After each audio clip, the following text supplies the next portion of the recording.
Boa noite a todos. Vamos iniciar o nosso webinar. O nosso webinar tem o tema, subordinado ao tema, a escola e a Covid-19. Vamos começar pelos agradecimentos. Em nome da Associação de Pais Encarregados da Educação do Agrupamento de Escolas de Reguengos de Monsaraz, gostaríamos de agradecer a presença de todos os que estão a assistir ao nosso webinar. Agradecer, claro, também aos nossos convidados, a enfermeira Isabel Bico, a professora Elsa Reis, agradecer ao agrupamento de escolas de Reguengos de Monsaraz, ao Cabo Mor Rui Plácido e à Escola Segura da GNR do Destacamento de Reguengos de Monsaraz. Obrigada pela vossa presença, pela vossa colaboração e pela disponibilidade que demonstraram desde a primeira hora. Muito obrigada a todos. Gostaria ainda de agradecer à empresa Videogeadas, que nos permitiu colocar em prática esta iniciativa da Associação de Pais. Obrigada à Videogeadas também. Este webinar, o que nós pretendemos como Associação de Pais, é que seja um momento de partilha de informação, de divulgação e também de sensibilização. Este é um ano letivo pautado pela incerteza, pelas dúvidas, e consideramos que a divulgação da informação relacionada com a Covid-19, a divulgação das regras, termos conhecimento dessas regras, dessas normas, o conhecimento do plano de contingência da nossa escola é essencial para tentarmos minorar os efeitos desta pandemia nas nossas vidas, na nossa escola e na vida dos nossos filhos. Ninguém está livre de ser contagiado e isso é uma certeza que todos nós temos, mas podemos e acreditamos que o que podemos fazer é minimizar essa possibilidade. E perante estes tempos que vivemos, consideramos que a comunicação é essencial. Consideramos que a comunicação é ainda mais essencial nestes tempos que vivemos. É imprescindível reforçar aprendizagens, porque viver em pandemia obriga a uma nova forma de viver e uma nova forma de estar. E acreditamos que é pela comunicação que podemos também evitar alarmismos e ao mesmo tempo evitar que circule informação falsa. É isto que a Associação de Pais pretende: informar, divulgar, ajudar a sensibilizar. Antes de passar a palavra aos nossos convidados, que é o que realmente importa, deixar-vos aqui algumas notas práticas. O nosso webinar está a ser transmitido em direto na nossa página, na nossa nova página da Associação de Pais. Está a ser transmitido no Facebook, na página de Facebook da Associação e também no canal MEO. Para quem quiser assistir na televisão, pelo canal MEO, é pressionar o botão verde e digitar o canal. E o canal é o 989-390. Eu repito, 989-390.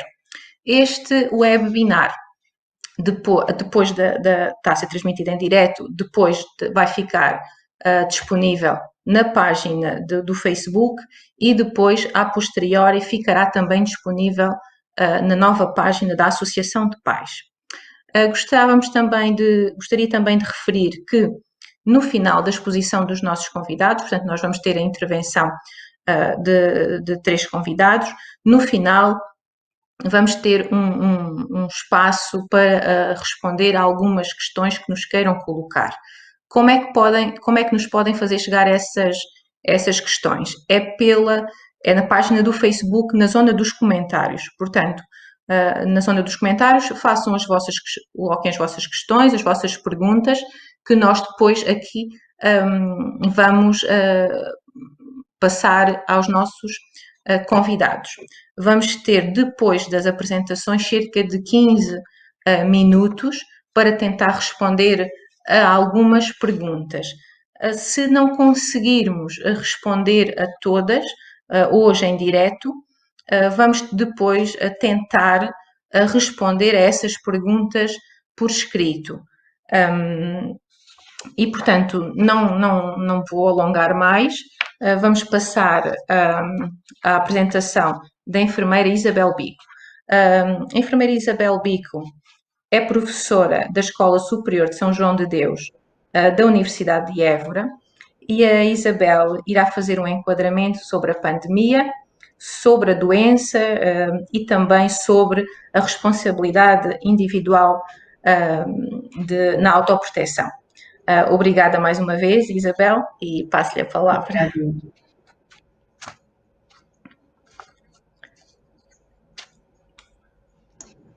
Então, muito boa noite. Em primeiro lugar, quero agradecer o convite para estar convosco. É uma responsabilidade muito grande e também agradeço a confiança que depositaram para estar a falar um pouco sobre algo que para todos é uma incerteza, porque era bom que existissem mais certezas e apesar da evolução que tem ocorrido e nos últimos tempos, e penso que todos também já foram, ou de alguma forma, estão informados sobre o que se vai passando no mundo, mas que estamos perante um inimigo desconhecido e é assim que o temos realmente acordado e também nos tem de alguma forma abanado, por assim dizer, para uma realidade que não pensámos viver nos nossos tempos, apesar de sabemos que estaria previsível uma epidemia, porque já tinham passado 100 anos desde a última e é cíclico de 100 em 100 anos existir uma epidemia, pelo menos é previsível que isso aconteça. Então passo então a uma pequena apresentação que fiz, que penso que será mais elucidativa, relativamente a alguns aspectos que vou abordar. Então, o que é uma pandemia? A pandemia, pronto, surge porque há uma disseminação mundial de uma doença que se espalhou por diferentes continentes e que afeta geralmente um grande número de pessoas, com uma transmissão sustentada e na comunidade. E a Covid-19 foi considerada uma pandemia a 11 de março de 2020 pela Organização Mundial de Saúde. Em Portugal, as medidas de saúde pública têm sido implementadas de acordo com as várias fases de preparação e resposta a situações epidémicas, por forma a diminuir progressivamente a transmissão do vírus, prestar os cuidados de saúde adequados a todos os doentes e proteger a saúde pública. O que é que se sabe sobre a Covid-19? Portanto, sabemos que é um vírus que provoca a Covid-19, que é o SARS-CoV-2, que é da família dos coronavírus, que são uma grande família de vírus. Sabe-se que vários coronavírus causam infecções respiratórias, portanto não é só este, e que variam da simples constipação a doenças mais graves. O coronavírus, descoberto mais recentemente, portanto no ano passado, causa a doença do coronavírus Covid-19 e tem o nome de Covid-19 precisamente porque foi o ano passado, 2019, que foi descoberto. Este vírus, porquê diferente e porquê acaba por ser tão agressivo?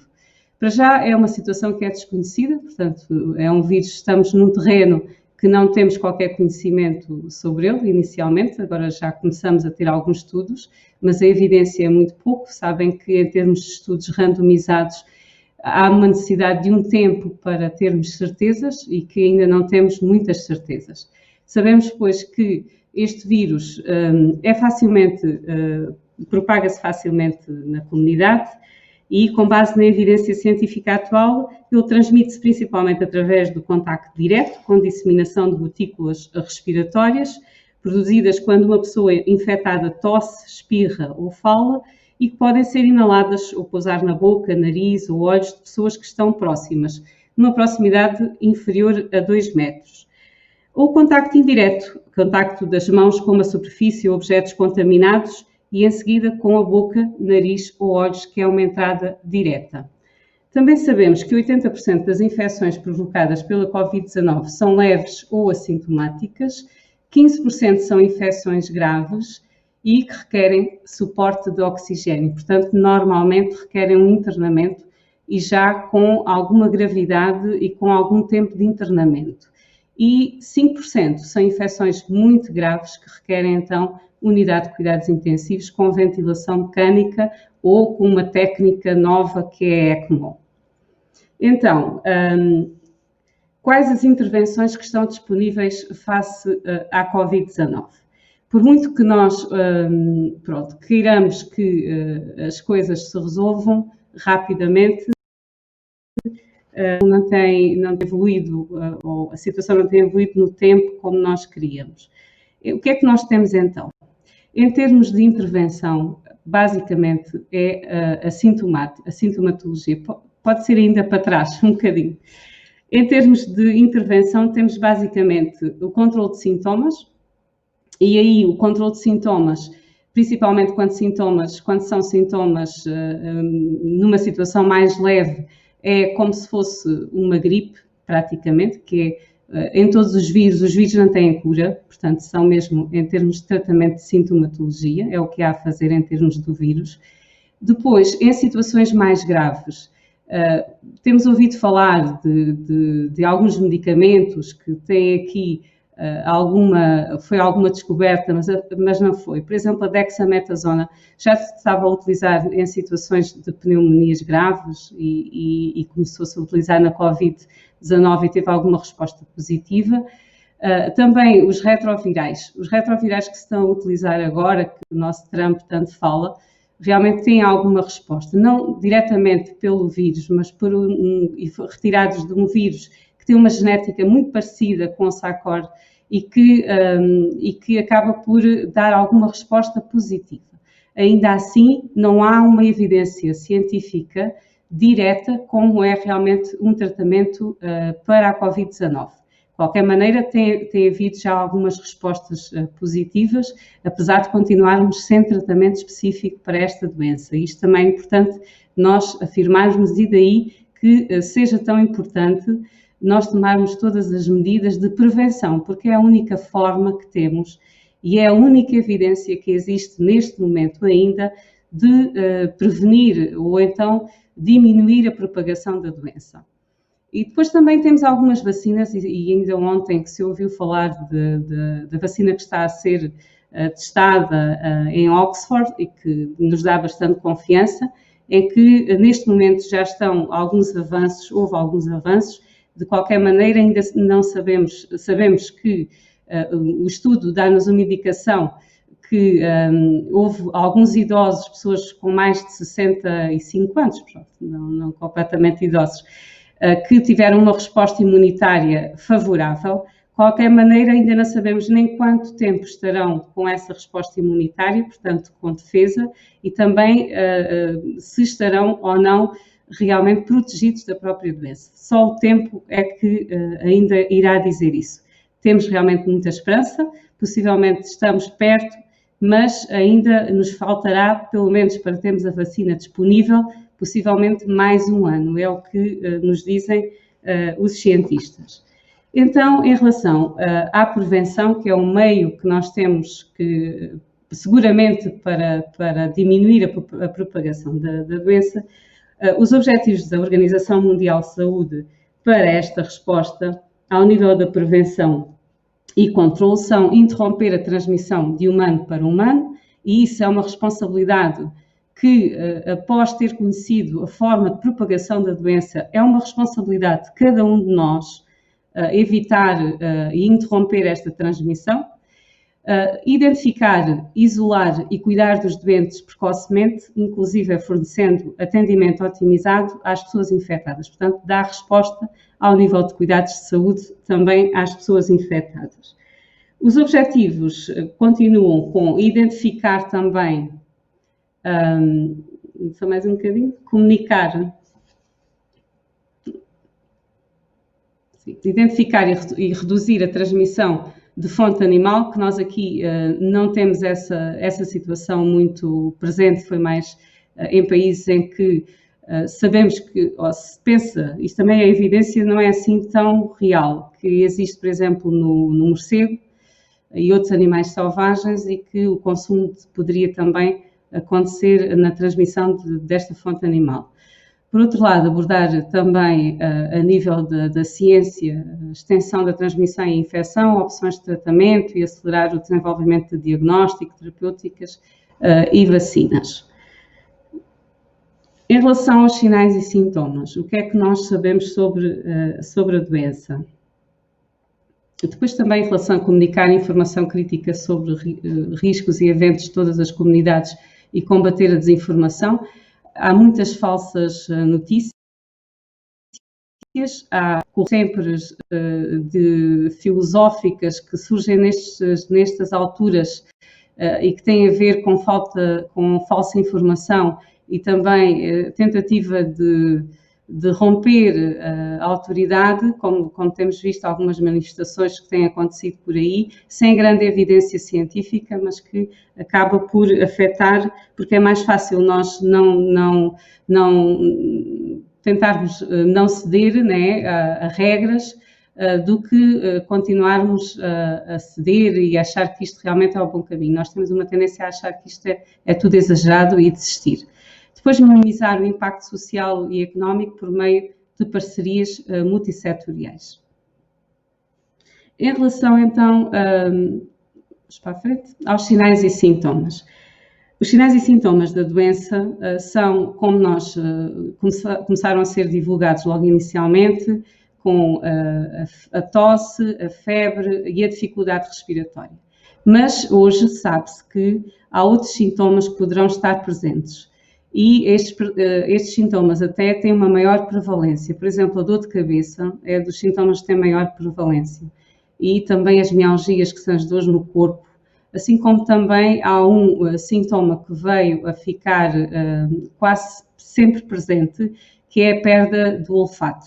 Porque as grandes partículas de vírus acabam por ficar alojadas na nasofaringe, o que dá esse efeito de alteração a nível do olfato. É claro que o vírus, após estar instalado no organismo, portanto, vai se disseminar. Ele vai se disseminar através da árvore brônquica, portanto, através da nasolaringe, ele depois passa para os brônquios e depois descobriu-se depois a seguir, porque inicialmente até se pensou que seria só de um tipo de pneumonia, que realmente ele vai afetar todos os vasos do organismo. E porquê? Porque há uma resposta inflamatória do próprio organismo ao vírus e que provoca um quadro muito parecido com uma sepsis, com uma infecção sistémica generalizada, em que essas alterações vasculares provocam formação de pequenos trombos e que a pessoa pode vir a ter tromboses em vários órgãos e obstruções e que muitas vezes as mortes poderiam ter acontecido por isso. Pelo menos há alguma evidência em algumas autópsias que foi essa a causa. Daí se ter começado a fazer alguma terapêutica a nível de heparina, que hoje se está a fazer também, desde essa altura se começou a fazer, para esses quadros de coagulopatia.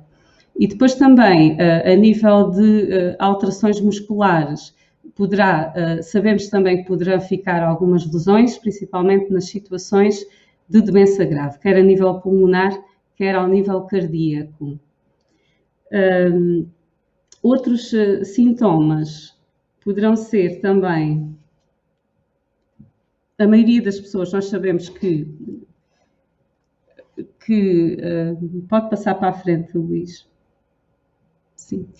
Nós sabemos que a maioria das pessoas que fica gravemente doente tem outras doenças associadas, como por exemplo, sabe-se hoje em dia que a pressão arterial alta, que não é assim tão pouco comum, porque nós temos uma ideia que realmente no início, quando surgiu a doença, quem fica muito doente é quem tem doenças associadas, muitas doenças, pronto. Sabemos hoje em dia que a pressão arterial alta é uma comorbilidade que afeta muitas pessoas mesmo e que realmente nesta questão da Covid-19 terá aqui uma grande influência em termos de gravidade da doença, assim como a insuficiência cardíaca ou doenças pulmonares, a diabetes ou uma doença oncológica, principalmente todas as doenças ou todas as pessoas que poderão estar imunodeprimidas por algum motivo, quer a nível de um tratamento de doença, quer também por algumas doenças próprias que provocarão, por exemplo, o caso de HIV, etc., provocam elas próprias alterações no sistema imunitário. Também aqui, não só os idosos, é importante nós pensarmos que não são só os idosos que ficam gravemente doentes, e neste momento nós sabemos que há muitos jovens e crianças gravemente doentes em cuidados intensivos. Portanto, é importante nós também desmistificarmos, para não pensarmos que realmente só acontece aos outros e só acontece nestas situações. Não podemos gerar pânico, mas temos que ser conscientes e temos que ser nós a tentar travar de alguma forma esta situação que todos nós já percebemos. Estamos neste momento numa situação pandémica das mais graves ou das fases mais graves a nível da Europa e a nível de em Portugal também, como é lógico, não é? Porque nós nunca tivemos estes números, nem a nível de casos novos, nem também a nível de mortalidade. E é importante nós pensarmos nisso, porque poderá haver muitos ventiladores, mas é preciso existir pessoal e profissionais de saúde em número suficiente para cuidar em cuidados intensivos e camas em cuidados intensivos que não são assim tantas face à percentagem que poderá ocorrer de doentes a precisar de cuidados intensivos se nós não conseguimos diminuir o número de situações, de novos infectados e principalmente de casos mais graves. É bom nós pensarmos nisso porque estamos numa fase bastante complicada também da doença. Podemos então passar para a frente. Então, ao nível da prevenção, o que é que nós podemos fazer? Eu penso que nós já falámos, vocês já ouviram todos falar desde o início quais são as medidas de prevenção, está toda a gente cansado de ouvir falar quais são, mas a nível da autoproteção é importante nós pensarmos que esta autoproteção que acaba por ser a nível, por exemplo, do equipamento de proteção individual, que na comunidade passa pela utilização da máscara, basicamente a utilização da máscara, que sabemos que a partir de amanhã vai ser obrigatória a utilização da máscara, porque há realmente uma evidência que a máscara, claro que em algumas situações poderá não estar aconselhada, mas isso já são situações especiais, que a máscara poderá realmente evitar a projeção a nível dos aerossóis. Também sabemos que nós temos a ideia que, no início teríamos a ideia que a doença se propaga só para quem está mais perto, mas sabemos que a projeção de aerossóis, principalmente em ambientes fechados, que ficam suspensos no ar, e qualquer pessoa que esteja nessa casa com uma pessoa contaminada, sem proteção nenhuma, pode ficar afetada, mesmo estando mais distante. E é importante nós também termos esta ideia para a utilização, pelo menos deste equipamento de proteção individual, que é a máscara, de sabermos utilizá-lo, porque também eu penso que nem vale a pena estar a dizer como é que se faz ou como é que se coloca a máscara, mas se quiserem depois mais à frente podemos falar sobre isso, porque é uma informação que já passou, que toda a gente sabe, que inclusive nas escolas, houve equipas que foram às escolas e que ensinaram a colocar, a retirar, a transportar a máscara, e isso é extremamente importante. Outra medida de proteção é o distanciamento social. Este distanciamento social realmente é dos mais controversos, por assim dizer, ou pelo menos em que as pessoas mais reclamam. Porquê? Porque é como se fosse retirada a liberdade, né? Nós nunca passámos por isto, nós vivemos sempre num Estado democrata, pelo menos em termos de quem vive após o 25 de Abril, como penso que a maioria de nós, e não vivemos sob repressão. E para nós é muito difícil retirarem-nos esta liberdade. Pela primeira vez, nós assistimos aqui à Autoridade de Saúde Pública a impor regras sanitárias e até obrigar ao confinamento. É algo diferente para nós, não é? E que nos leva a colocar em causa relativamente à liberdade de cada um, à autodeterminação, etc. E que só poderemos respeitar se pensamos que ao protegermos o outro, estamos também a proteger-nos a nós. E às vezes, nós numa atitude um pouco egoísta, acabamos por pensar assim, eu vou proteger-me e protegendo-me a mim, protejo a minha família. Mas é importante nós pensarmos que enquanto houver um ser vivo que esteja infectado, qualquer um de nós pode ficar infectado. E às vezes, não pensando até numa forma de altruísmo, mas pensando numa forma até quase de egoísmo, acabamos por pensar que realmente estamos todos no mesmo barco. Realmente, enquanto houver uma pessoa que esteja infectada, todos nós podemos ficar infectados, então todos nós temos que, de alguma forma, colaborar com as autoridades de saúde pública para parar esta situação pandémica. Pronto. Em termos das medidas de saúde pública, como eu falei há pouco, é reduzir o risco de transmissão individual e da propagação do agente na população, podendo atrasar o pico da epidemia e reduzir o número total de casos. Este número de casos graves e o número de óbitos também, não é? A redução do número de casos e da sua gravidade terá um impacto positivo considerável nos serviços de saúde e que é o que nós queremos proteger, principalmente o nosso Serviço Nacional de Saúde, que já está a entrar numa fase bastante complicada, permitindo também aliviar a carga e otimizar a sua utilização. Podemos então passar para a frente. Em relação às medidas de prevenção, já falámos no distanciamento social e eu também já falei um pouco nesta questão da liberdade e podemos também avançar porque temos aqui só algumas coisinhas para falar mais e depois no final, se quiserem, podemos depois colocar em algumas questões, etc., para ainda estar a ser tão maçuda. E em termos de proteção individual, a lavagem das mãos é extremamente importante. Ou então a utilização do álcool a 70 graus em líquido ou em gel e a lavagem das mãos, vocês também, eu penso que toda a gente já aprendeu a fazer essa lavagem de forma conveniente e que não vale a pena estarmos a falar nisso assim em termos mais específicos. De qualquer maneira, sabemos que o transporte do vírus nas mãos pode acontecer por contacto com superfícies e facilmente nós levamos as mãos à boca, ao nariz, aos olhos e será um meio de propagação para nós e para os outros em tudo o que nós tocarmos e outras pessoas que venham atrás também tocarem. Em termos de etiqueta respiratória, é claro que também toda a gente aprendeu a espirrar para o antebraço e não utilizar as mãos, utilizar sempre os lenços de papel e a seguir deitar fora.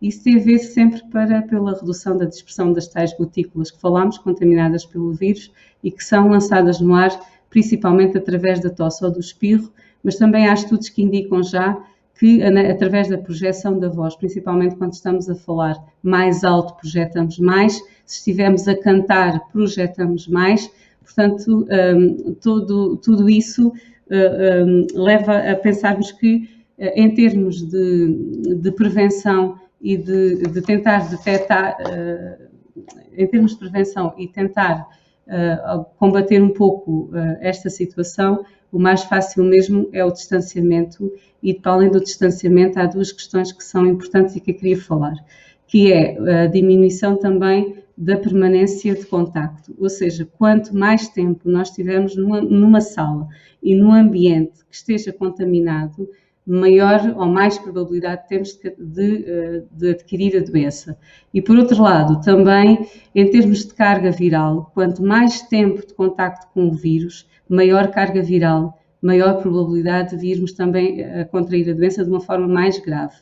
Pelo que algumas situações e alguns estudos indicam que a ventilação das salas é extremamente importante. Para isso, também todas as medidas de mantermos as portas abertas, etc., mesmo neste caso aqui das escolas, nas salas de aula, não é? O tempo de permanência não deverá ser, pronto, isto aqui às vezes eu também não gosto de dizer números, porque depois não é algo tão preciso assim, mas fala-se uma hora, pelo menos, e durante ao fim de uma hora a sair, não estar mais do que uma hora em permanência, e depois também a utilização da máscara.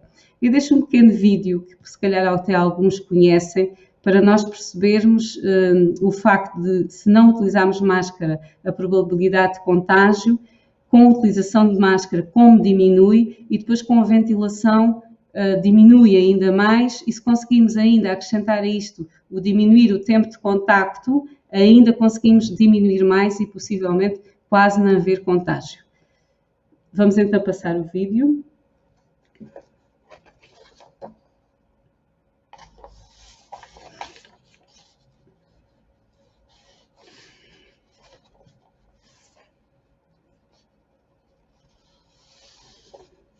Pronto, sem a utilização de máscara, praticamente todos estariam contaminados, como percebemos. Com máscara, possivelmente teremos já algum controle, mas ainda poucos poderiam não estar contaminados, praticamente um. E depois, com a ventilação, poderemos aqui ter apenas 2 ou 3 contaminados e, se conseguirmos diminuir o tempo de contacto, poderemos até não ter nenhum contaminado. É um pequeno vídeo só para nós pensarmos um bocadinho, pronto, em termos de evidência, é com um simulador, foi feito numa universidade e que eles conseguiram realmente ter aqui alguma evidência sobre estes aspectos ao nível da prevenção. E só para terminar, pronto, só quero deixar a mensagem que realmente o sucesso das medidas de saúde pública depende da colaboração de todos os cidadãos, das instituições e organizações e da sociedade. É sabido que o risco de transmissão aumenta com a exposição a um número elevado de pessoas, especialmente em ambientes fechados. Quero também deixar que a responsabilidade é de cada um, todos nós somos agentes de saúde pública e aqui não há enfermeiros nem médicos que possam realmente combater esta situação sozinhos, cabe a cada um de nós ser realmente um agente de saúde pública e também proteger-nos uns aos outros para também proteger os nossos.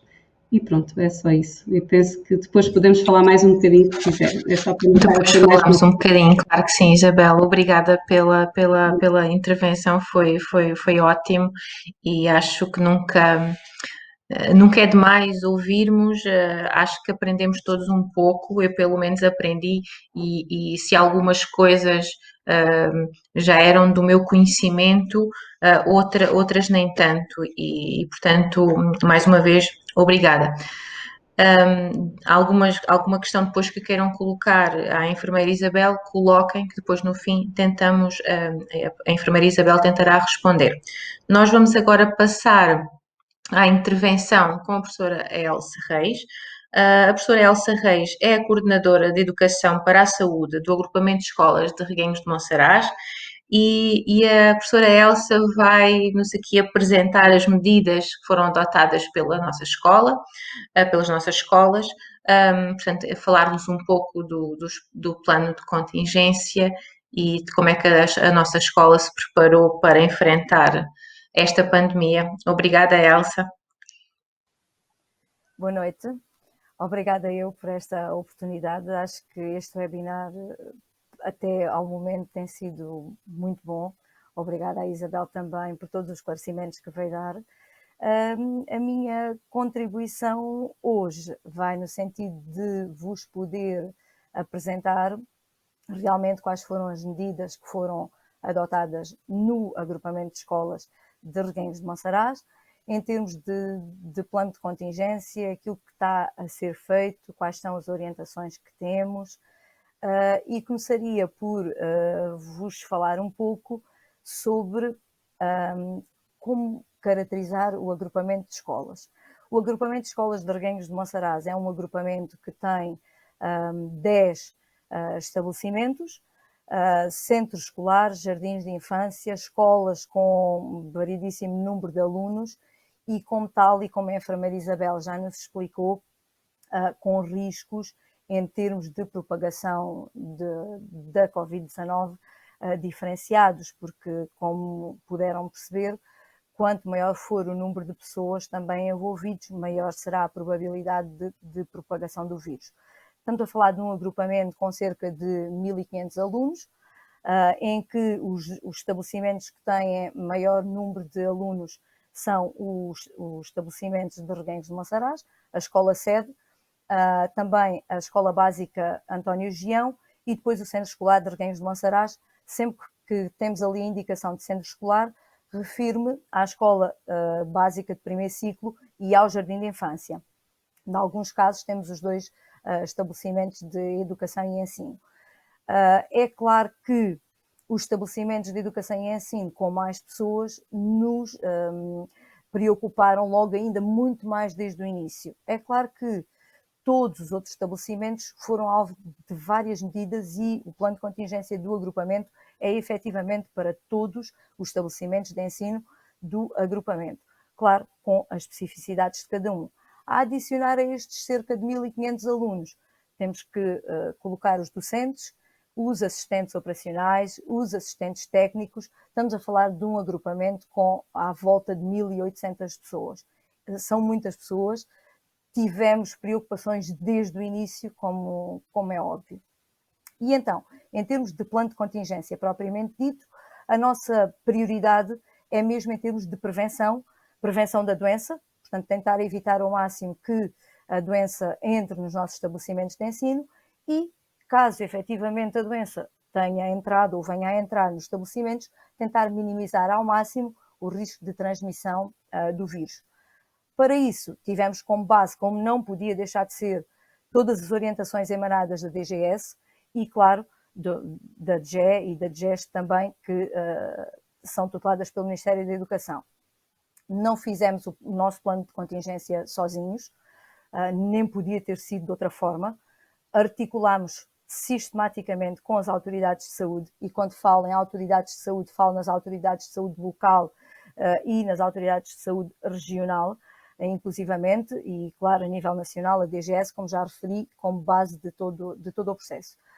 Também articulámos com o município de Reguengos de Monsaraz, e o nosso plano de contingência foi já avaliado relativamente a uma checklist da Proteção Civil e é avaliado por nós sistematicamente, sendo que sempre que necessário será atualizado de acordo com as novas orientações que têm sido emanadas e, como a Isabel disse e bem, estamos sempre a aprender e está sempre a surgir conhecimento novo e é óbvio que o nosso plano de contingência também não pode nem parará no tempo. Entretanto, em termos de medidas específicas, como vos disse, tentámos apostar e apostaremos sempre na prevenção, sendo que algumas dessas medidas, a Isabel também já falou delas, nomeadamente a questão do distanciamento entre pessoas, e eu vou-vos dando alguns exemplos da forma como este tipo de medidas foram operacionalizadas no nosso agrupamento de escolas. Em relação aqui ao distanciamento entre pessoas, posso-vos dar o exemplo, por exemplo, da adaptação em termos dos horários dos alunos. Os horários escolares no presente ano letivo não correspondem àquilo que eram no ano letivo passado, numa tentativa de diminuir sempre a quantidade de pessoas que estavam presentes em cada um dos estabelecimentos de ensino, ainda que isso tivesse tido muitos custos acrescidos. Portanto, em termos financeiros, o município sempre muito colaborante em relação a este aspecto.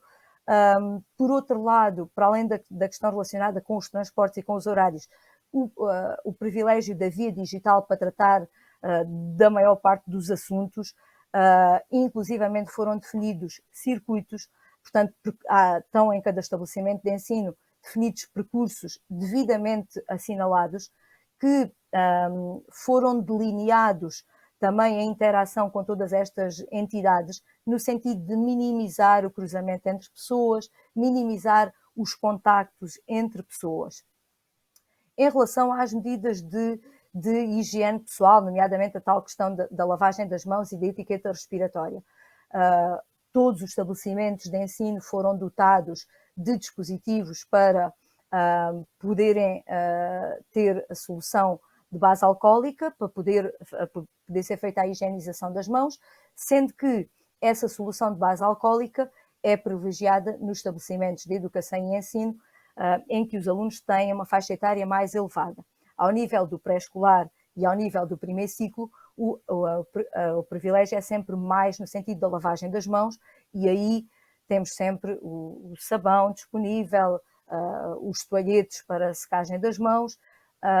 Portanto, tentámos reforçar ao máximo todas essas medidas que nos permitem assegurar de alguma forma, ou pelo menos minimizar os contágios. Em relação aos equipamentos de proteção individual, a questão das máscaras, a máscara é obrigatória em todos os estabelecimentos. Um bocadinho para trás, Luís, se faz favor, ainda no anterior.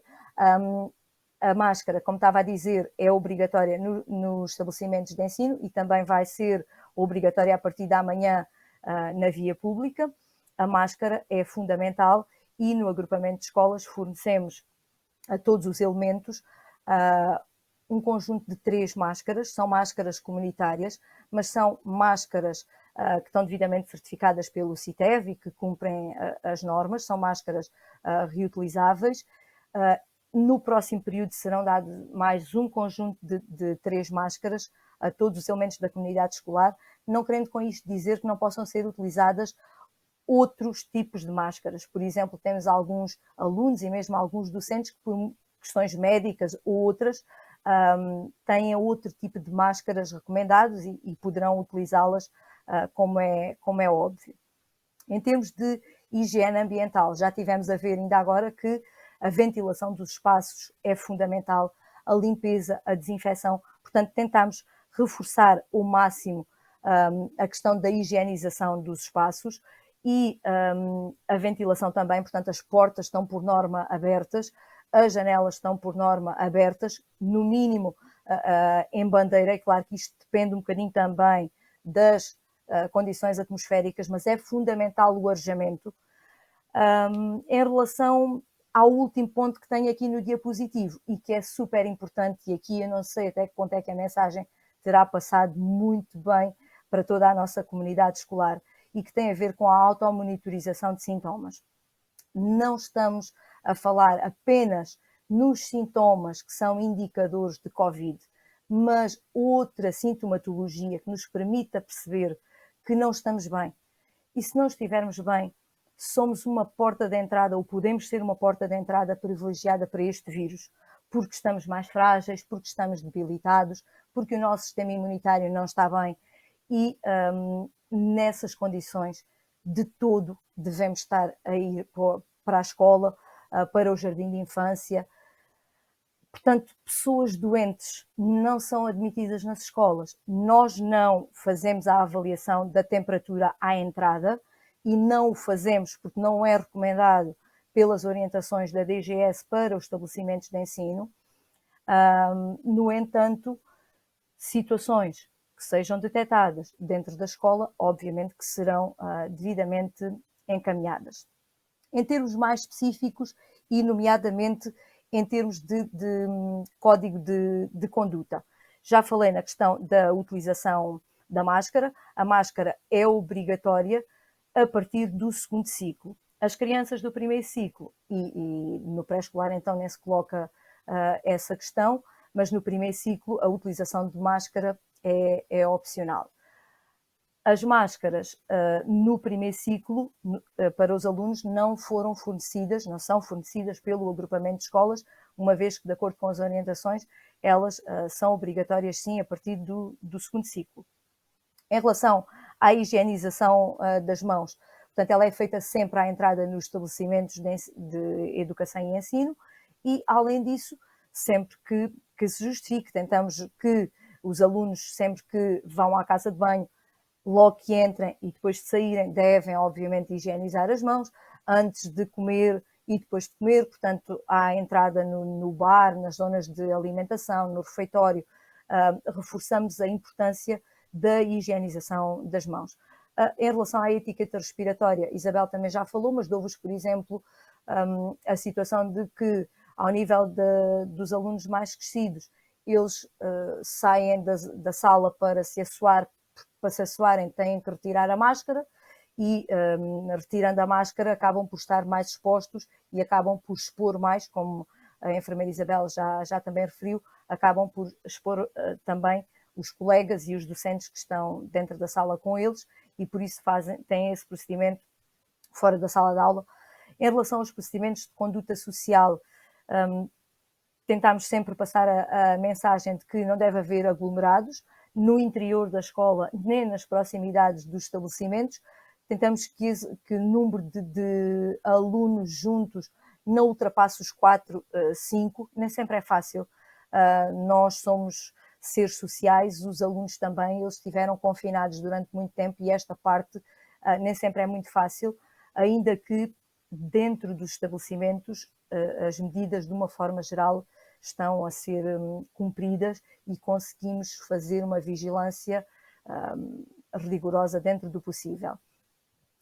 Em relação a alguns exemplos de medidas dentro das salas de aula, os lugares nas salas de aula são fixos, a disposição das mesas, sobretudo ao nível das faixas etárias mais baixas, também foi alterada, de maneira a que todas as mesas estejam no mesmo sentido. Evita-se ao máximo a partilha de materiais, aliás, não deve haver mesmo partilha de material didático.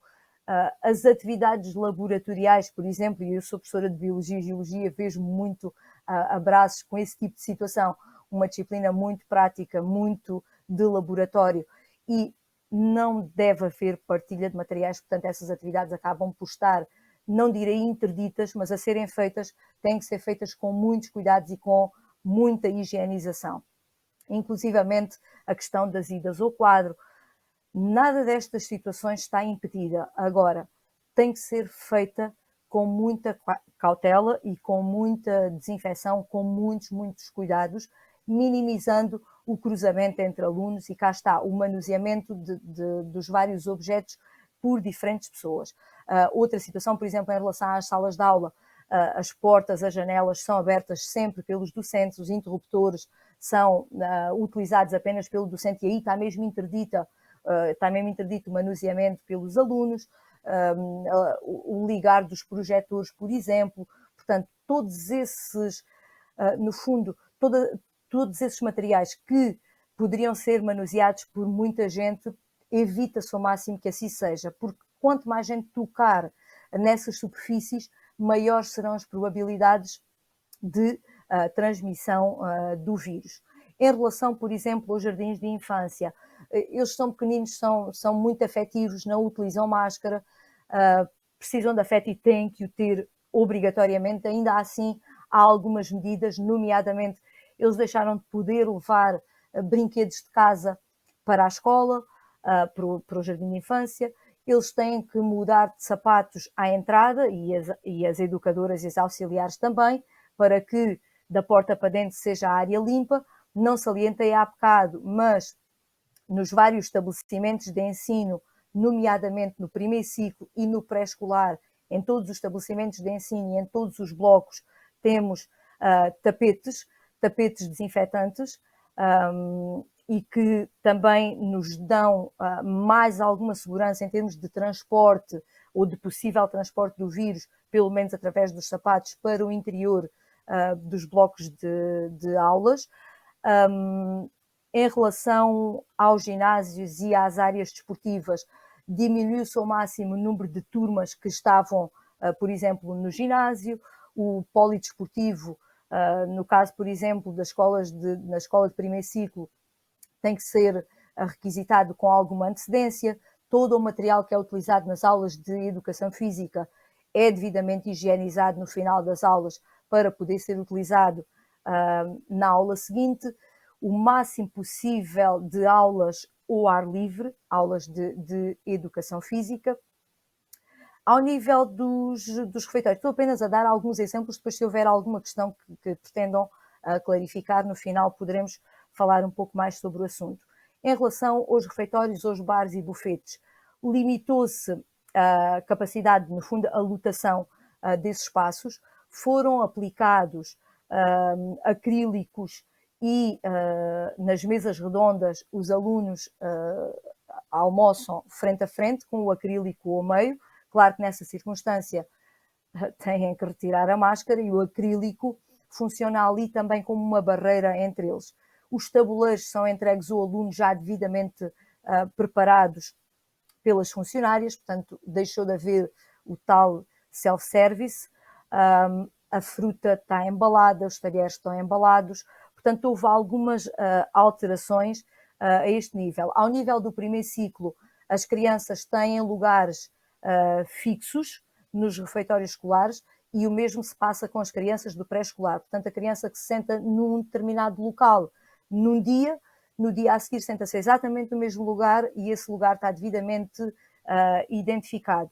Claro que nas escolas dos alunos mais velhos, estou-me a referir à Escola Básica António Gião e à Escola Secundária, isso não é possível, até porque os horários variam e os alunos que almoçam no refeitório num dia não são os mesmos que almoçam no dia seguinte por questões de horário justamente.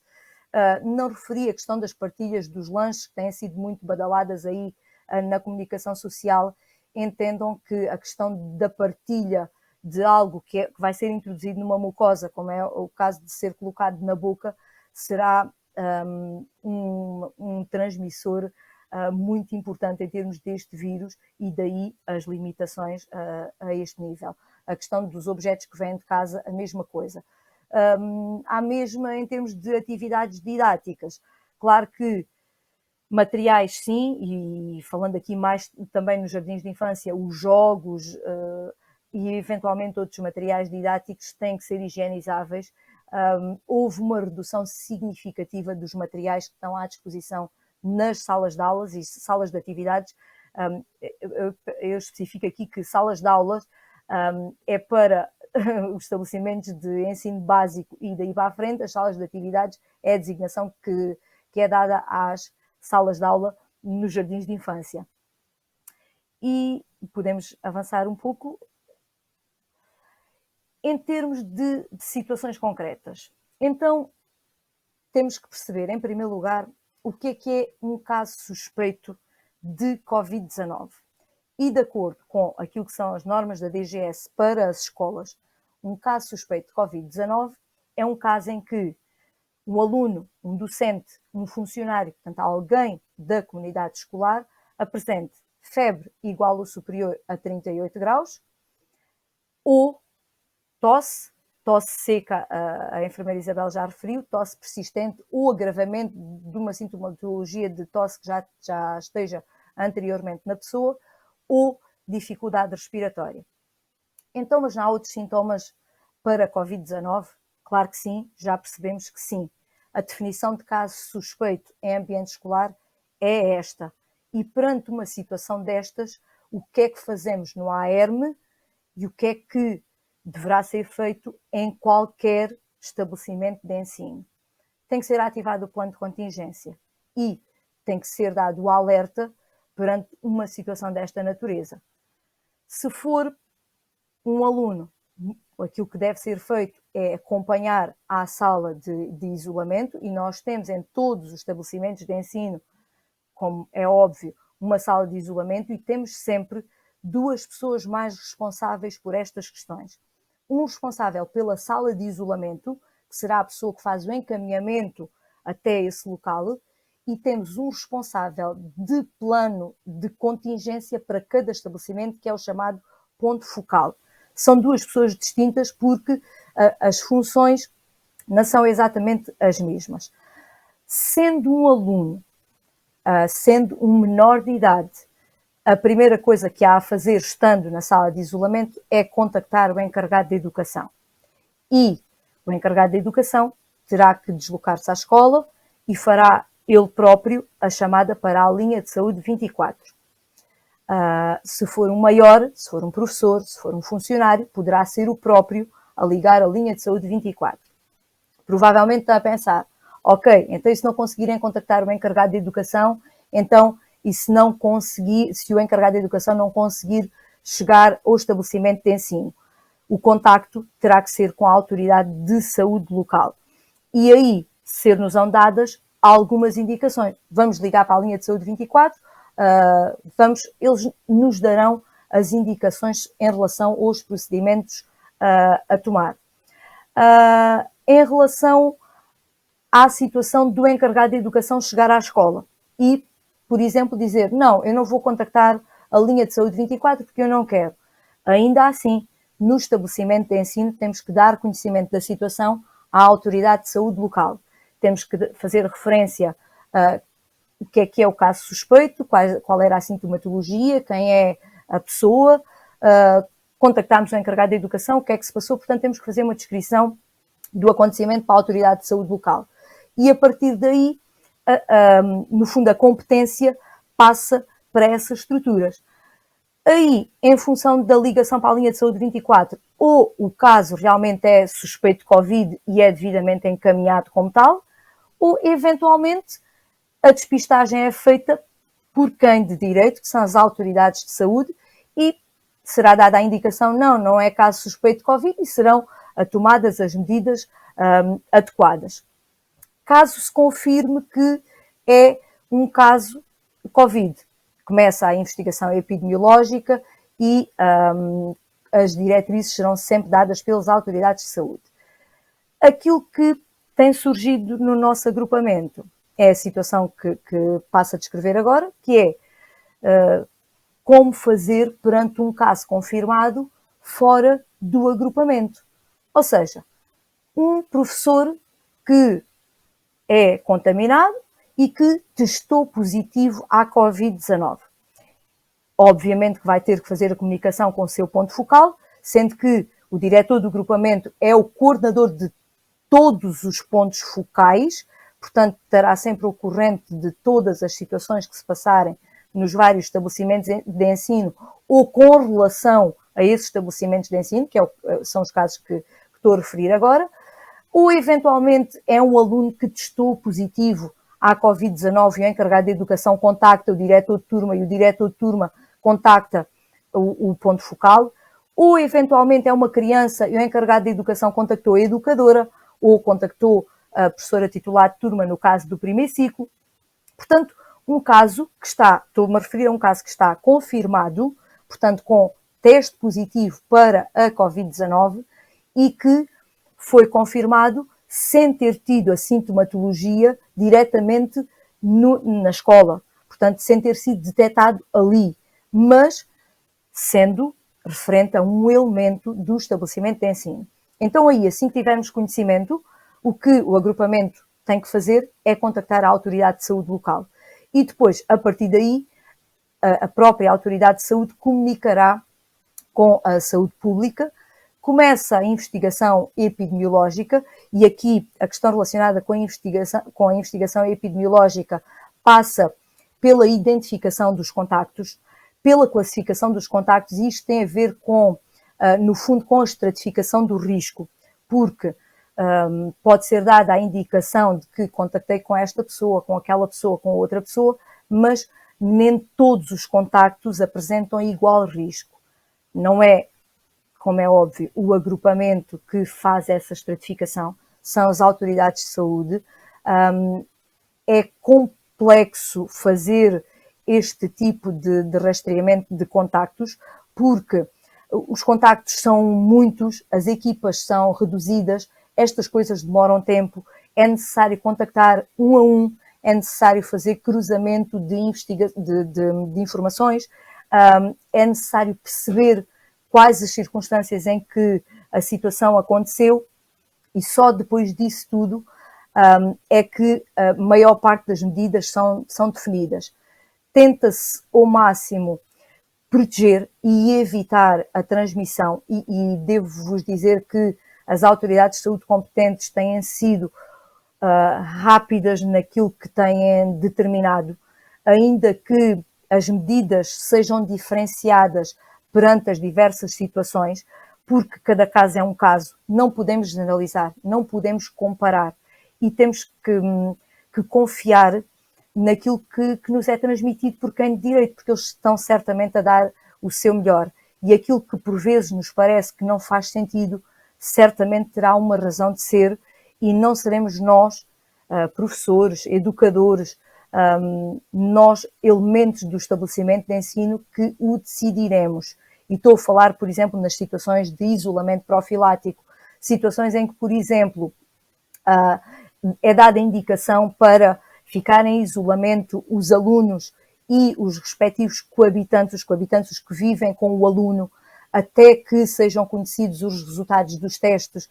Mas depois há outras situações em que, por exemplo, os coabitantes dos professores não são propriamente aconselhados a fazer isolamento profilático. Todas essas coisas têm motivos e quem de direito tenta fazer o melhor possível em termos de estratificação do risco, definindo as medidas que consideram mais pertinentes para cada um dos casos.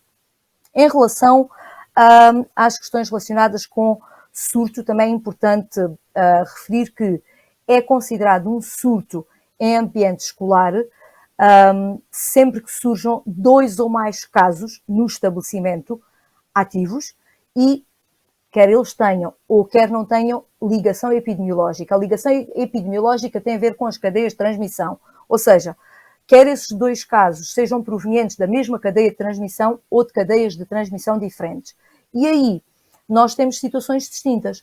Podemos estar a falar do surto em turma, e aí temos uma turma X que tem 2 alunos que testaram positivo à Covid, e aí sim temos um surto na turma X, ou temos 2 casos, um na turma X e um na turma Y, no estabelecimento de ensino Z, e aí estamos também perante um surto.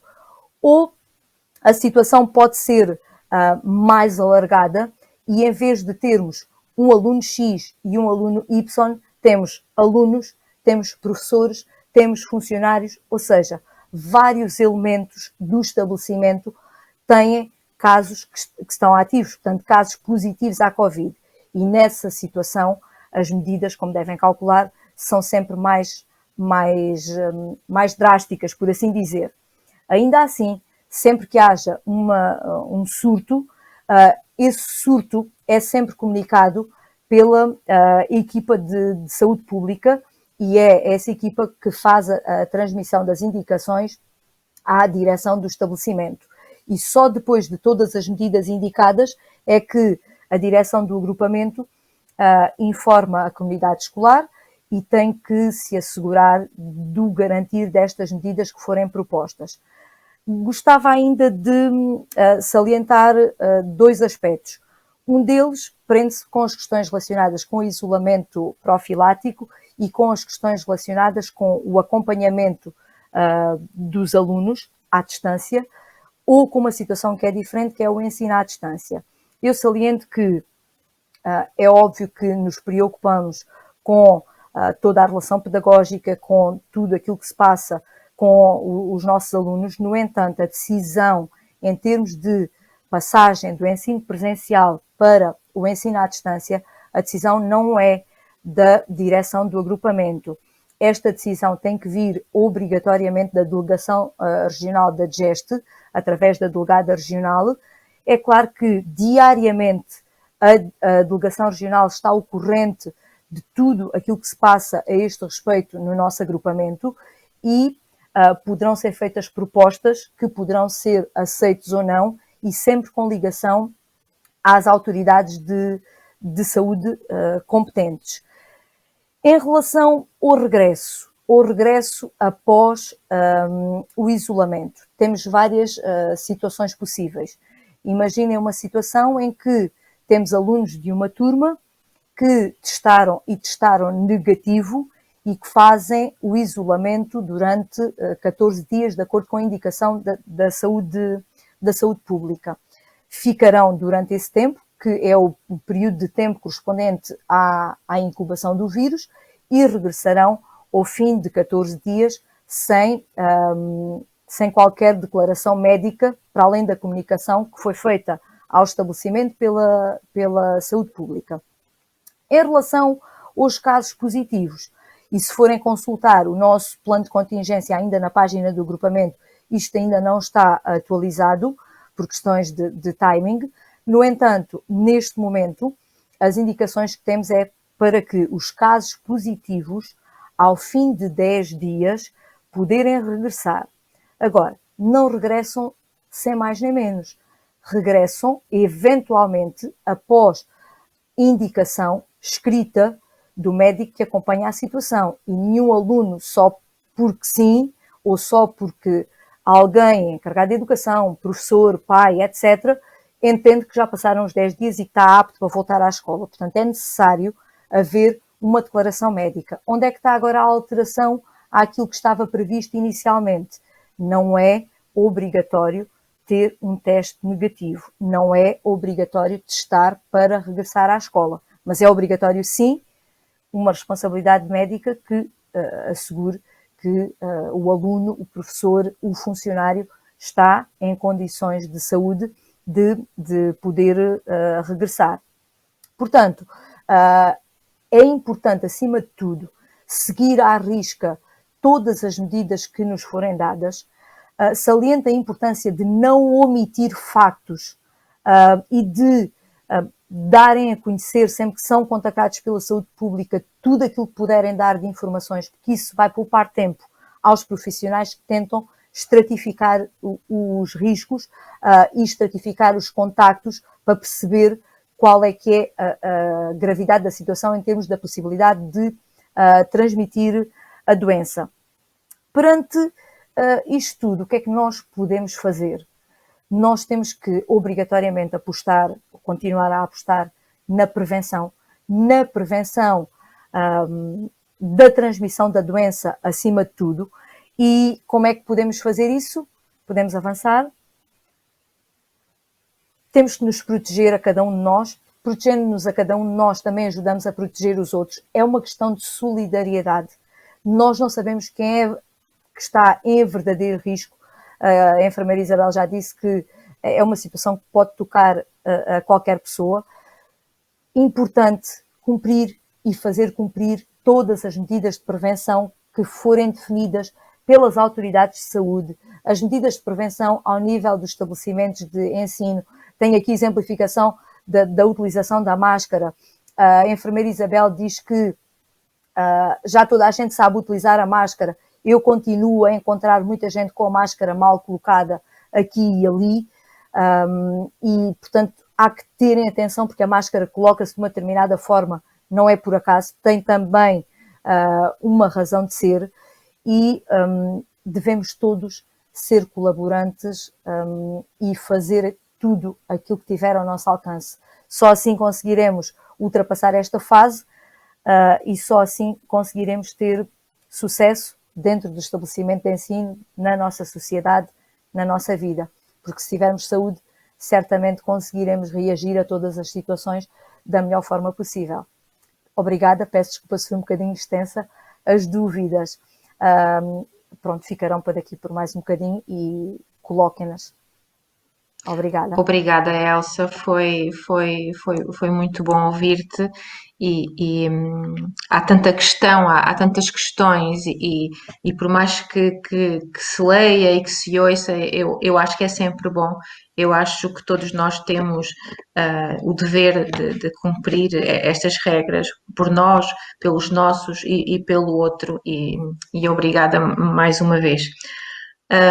Ficam sempre muitas dúvidas, por mais que pensemos que já estamos esclarecidas, quando ouvimos estas, pelo menos eu fico sempre com mais dúvidas. Nós vamos passar ao nosso terceiro convidado. O nosso terceiro convidado é o Cabo Mor Rui Plácido, da secção de Prevenção Criminal, Policiamento Comunitário, Direitos Humanos, da GNR, do Destacamento de Reguengos de Monsaraz. O guarda Plácido irá abordar aqui o cumprimento das normas, quase a obrigatoriedade que nós temos de cumprir as normas, as nossas obrigações cívicas, as obrigações cívicas dos nossos filhos, mas também das nossas, como encarregados de educação. Boa noite, guarda Plácido, mais uma vez, e passo-lhe a palavra. Olá, boa noite, Tina. Boa noite a todos os que nos estão a seguir. Em primeiro lugar, gostaria de agradecer o convite que nos foi feito, portanto, à Guarda Nacional Republicana. Como tal, aceitámos desde o primeiro momento, pois a Guarda Republicana está atenta e quer fazer parte sempre portanto, no auxílio, pois essa é a nossa razão de ser. A primeira é, portanto, é precisamente ajudar os cidadãos. E esta parte em relação às escolas, através dos seus programas especiais, nomeadamente o programa Escola Segura, estamos atentos. Também nós sofremos algumas atualizações, portanto, por forma a dar-nos algumas ferramentas de trabalho para podermos auxiliar, portanto, e também mitigar um pouco desta pandemia portanto, que nos assola. Em relação, portanto, a esta situação foi muito bem, também muito bem explanada, a questão de segurança, de normas, portanto, os meus antecessores estiveram aqui a falar, portanto, considero que está muito bem explicada. Quanto a nós, o papel aqui mais da escola segura. Nós, portanto, fazemos um bocadinho a ponte, digamos assim, entre o agrupamento e os alunos ou encarregados de educação, tentamos mediar ali algumas situações que surjam, tentamos, acima de tudo, e também enquanto agentes de autoridade, garantir também o cumprimento das normas de segurança e das regras de segurança, portanto, que estão em vigor. Saem leis, portanto, amanhã, portanto, vai entrar uma nova lei, portanto, isto está automaticamente, portanto, constantemente a sofrer alterações, amanhã vai mais uma, que é a questão do uso da máscara, não só dentro dos estabelecimentos, mas, portanto, na via pública. Era uma situação que nos preocupava a todos, porque, principalmente, no caso, por exemplo, da nossa escola secundária, que os alunos dentro da escola e as regras estavam a ser escrupulosamente, portanto, cumpridas. Entretanto, chegávamos ao intervalo, essas bolhas que se criavam na escola, portanto, isolamento, ou pelo menos tentava-se ao máximo esse isolamento, chegava-se ao intervalo e os jovens, percebe-se perfeitamente a questão da máscara, eles queriam aliviar um pouco o facto de estarem com a máscara, vinham cá para fora, portanto, para o exterior, e nesse mesmo exterior retiravam a máscara, mas em vez de se afastarem um pouco, haver aquele afastamento social, portanto, eles estavam muito juntos. O papel também muito da parte da escola segura era também fazê-los entender, portanto, o número de elementos que não devia de ser reduzido, portanto, separarem-se mais os grupos, o uso da máscara, portanto, embora na altura não fosse obrigatório, eles deviam encará-lo como obrigatório.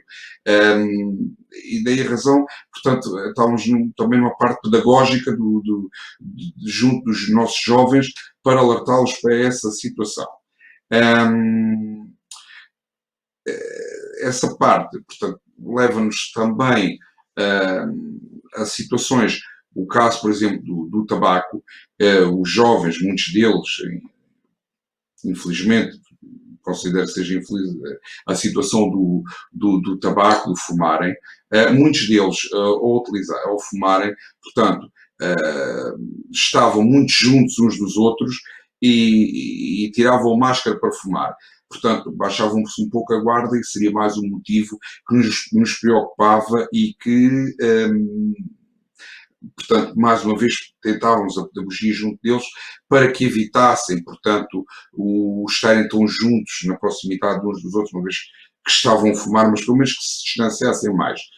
Já agora, queria aproveitar esta situação, a questão do tabaco, só para fazer aqui um parênteses, a dizer, portanto, tem a escola segura, portanto, em coordenação com o agrupamento de escolas, temos andado, portanto, as escolas seguras têm estado, vai se deslocar a todas as turmas da escola secundária para sensibilizar os alunos sobre esse facto e também sobre a questão do tabaco. E eles estão a ser avisados para uma situação que se está a criar, que é a questão agora com a Lei 88, ou de 2019, em que fala com a questão, por exemplo, das pontas do cigarro.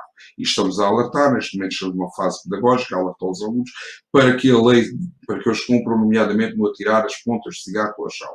Até por uma questão de cidadania, portanto, não o devem fazer, devem evitar o fazer isso. Até porque eles também estão a ser alertados que, inclusivamente, isso pode ser alvo de coima e que nesta fase, numa primeira fase, estamos portanto, a sensibilizar, mas futuramente poderemos tomar atitude se persistir em haver tanta ponta de cigarro, portanto, a fazer cumprir a lei, portanto, o que poderá acarretar alguns dissabores, nomeadamente em termos de termos uma atitude um pouco mais muscular. Não gostaríamos de chegar a esse ponto, portanto, daí também é importante os pais, nesta parte, envolvê-los e sensibilizá-los também para esta situação. Porque se os nossos jovens ouvirem falar todos a uma só voz, com certeza que a atitude deles também mudará um pouco. Temos a parte da saúde, temos a parte da educação, temos a parte das forças de segurança. Acho que é muito importante os pais também, encarregados de educação, também unirem esse esforço, portanto, a nós e sermos todos, um grande grupo, a falar uma só voz. Eu penso que nesta parte os nossos jovens começam a interiorizar mais estas situações. Penso que devemos envolver e cada vez mais é importante o envolvimento de todos nesta situação.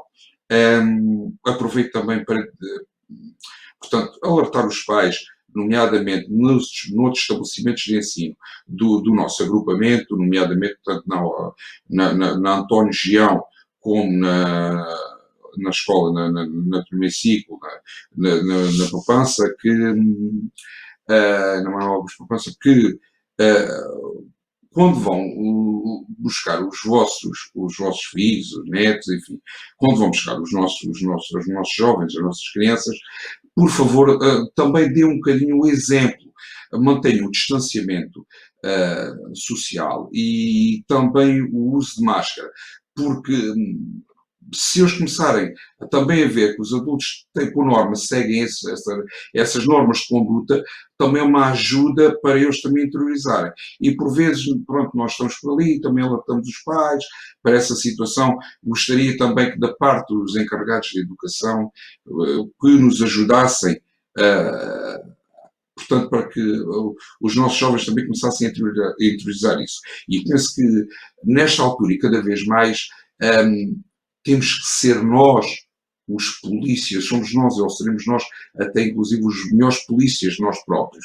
E devemos, e uma questão de cidadania, porque já foi até aqui referido, que, portanto, a proteção civil somos todos nós, e acho que nesta importa também que todos colaboremos.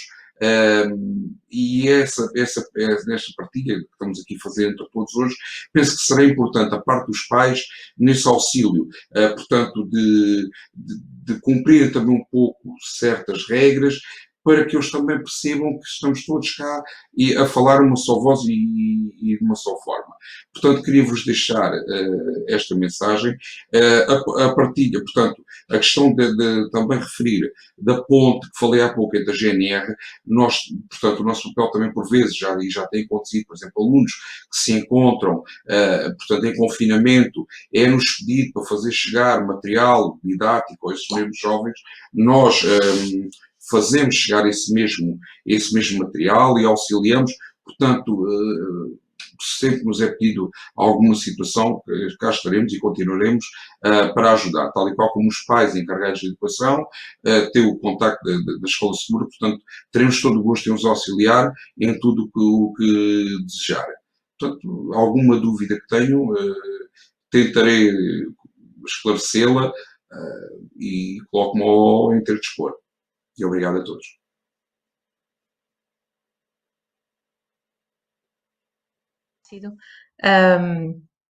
É sempre bom termos consciência que as regras são de facto para cumprir, e que os nossos jovens também tenham consciência que essas regras são para cumprir e o não cumprir pode trazer, jovens e os encarregados de educação, pode trazer consequências. Nós vamos iniciar agora. Nós já nos chegaram algumas perguntas, mas antes de começarmos aqui a passar as nossas questões. Eu fiquei com uma dúvida em relação ao guarda plácido, e isto até para explicar ali aos jovens, mais aos miúdos que saem ali da secundária, a questão das máscaras. Portanto, a partir da manhã é obrigatório. Portanto, eles quando saem da escola, eles vão ter que sair com a máscara, e eles não podem também sair em grandes grupos. Eles devem... É assim, a lei o que diz portanto, na via pública vai ser obrigatório o uso de máscara, desde que não se consiga cumprir as regras do distanciamento, essa máscara vai ser obrigatória. Portanto, desde que se respeite, portanto, a distância, que se consiga ter as condições de distanciamento social, portanto, portanto, não é necessário, portanto, não é obrigatório o uso dessa máscara. O que se passa é, realmente, na saída da escola, como é lógico, vai haver uma maior concentração de alunos. Portanto, esse distanciamento não se conseguirá efetivar. Daí, nessa altura, ser obrigatório o uso da máscara. Tal e qual como nos intervalos. Eles estão cá fora, não vão conseguir, de certo, como não tem estado até agora a ser cumprido. Portanto, vamos lá ver, consegue-se juntar um número maior de jovens e não se consegue esse distanciamento. Daí, nesse caso, também ser obrigatório o uso da máscara na via pública. Tá, obrigada.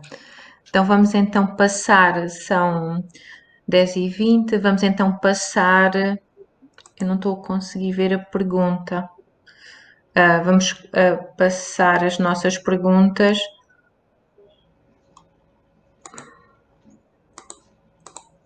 Luís, eu preciso aqui da tua ajuda porque eu não consigo ver a pergunta.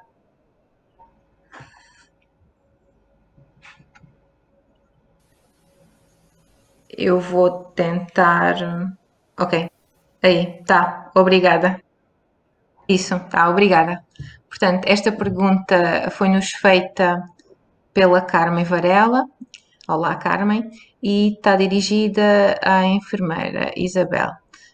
Gostaria de saber a sua opinião acerca da utilização da máscara na prática da atividade física. Muito obrigada. Isto hoje surgiu, esta dúvida cá em Reguengos. Alguns pais questionaram-nos sobre, porque parece que alguns professores de educação física sugeriram a utilização da máscara durante as aulas de educação física. Pronto, é assim, não sei se me estão a ouvir, estão? Sim, sim. Acho que é importante nós clarificarmos uma coisa, que a minha opinião, a opinião de alguém, pouco importa muitas vezes nestas situações. Porque é assim, em termos de quem emana as leis é a Direção-Geral de Saúde. E todas as leis que vão sendo modificadas e alteradas segundo normas, têm uma base científica por trás, e por isso também foi estas alterações, agora também, por exemplo, na utilização da máscara, que no início foi um bocadinho controverso e agora afinal já se utiliza e até já vai ser obrigatório, porque para já a própria pandemia foi evoluindo, não é, em termos da comunidade, e por outro lado também começou a surgir toda esta evidência. Em relação à norma da DGS para a utilização do exercício, para a realização do exercício físico, não há obrigatoriedade até agora, até este momento, amanhã pode haver, não é? Para a utilização da máscara durante o exercício físico. O que se propõe é que realmente esse exercício físico deverá ser feito ao ar livre sempre que possível, ou a diminuição do número de alunos com um distanciamento no distanciamento que deverá ser os de 2 metros. Isto é segundo a norma da DGS que existe relativamente ao desporto.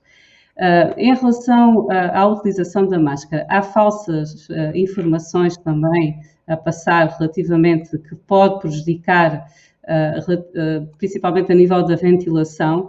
Se as crianças forem saudáveis, não prejudica. Poderá haver algumas situações, estou a falar nas crianças mais por causa do nível escolar, poderá haver algumas situações especiais que poderá não estar indicado, mesmo assim tem que se ponderar sempre os benefícios e malefícios relativamente à utilização e também verificar o que é que será mais benéfico, por assim dizer. É difícil manter uma criança com máscara durante a realização de exercício físico, é verdade. E há aqui uma questão que é importante, isto nas salas dos mais pequeninos, nós temos mais esta noção, nos mais velhos acabamos por perdê-la um bocadinho. Mas o próprio grupo é a unidade, ou seja, aqui perde-se a individualidade de um só, em que a própria individualidade é o grupo, por assim dizer, todos do grupo são responsáveis uns pelos outros. Porque se existir realmente uma criança que vá para a escola com sintomas, ou que esteja em contacto com outra pessoa e que não divulgue isso, todos os outros estão em risco, todos, mesmo com a utilização, porque nós sabemos que eles cá fora retiram a máscara, portanto é uma realidade. Então, mais importante do que tudo é a monitorização de sintomas, que a professora Elsa há pouco falou, e relativamente à monitorização de sintomas, para clarificar um pouco, e isto também é o que é agora, não quer dizer que daqui a uns tempos não seja diferente, porque estamos numa situação de incerteza ainda, e estamos sempre a dizer a mesma coisa, mas praticamente sintomatologia de uma constipação, mas que surja de novo, e essencialmente com febre associada a 38 graus, mais ou menos 38 graus. É claro que se surgir uma situação febril de um momento para o outro, deve-se ficar de alerta e não vai para a escola, como é lógico, não é? Portanto, a febre é o sintoma mesmo para ficar em casa.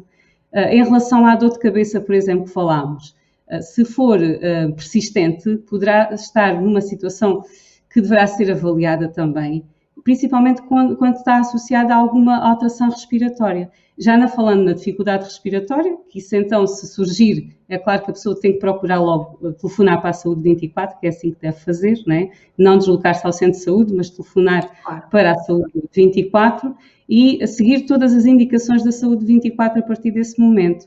Portanto, em termos de sintomatologia, é pensarmos que aquele espirro não é muito frequente na Covid, realmente não é. Aquele ranhito incolor, que é aquela rinorreia incolor, não é muito frequente na Covid.